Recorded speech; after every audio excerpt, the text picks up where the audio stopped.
So if it passes the first criteria, means being an organization or not being an activity, the second criteria will be the legal existence criteria. It means this company should have a legal existence. What does it mean by the term legal existence? The government looks the company differently from the parties that forms it.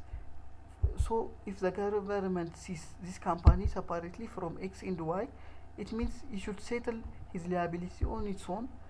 So we can say that in this case it is a joint, the joint arrangement is the joint venture rather than a joint operation. The third one is if there is a contractual agreement with these parties. If there is a contractual agreement to share all the assets and all liability of the arrangement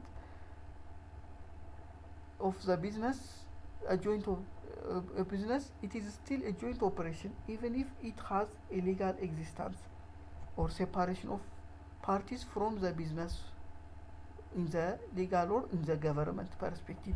Even if the government looks this company differently from the one who forms it from X and Y, even if it's established in the form of organization and not in the form of activity, but if there is a contractual agreement between this company and the one who forms it or from X and Y, if there is a contractual agreement, you will share all of my assets and my liability, and you will pay all of my liabilities on, or you are responsible for all of the risk and the reward of my assets on not on the net asset but on the full of my asset.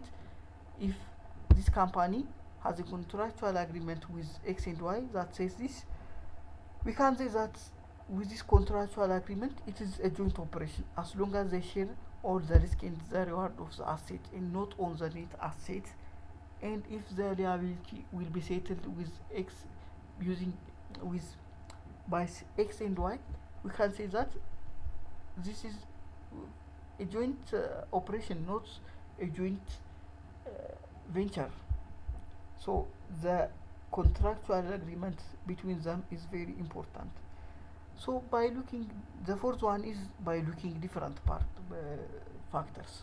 For example, different facts to determine whether the company is dependent or independent, or whether this joint arrangement is dependent on X and dependent X and Y, or independent from X and Y.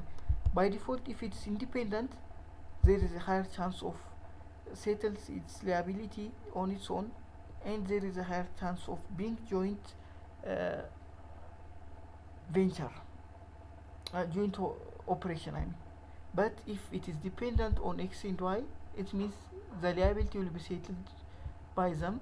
There is a higher chance of the liability settled by them, being settled by them.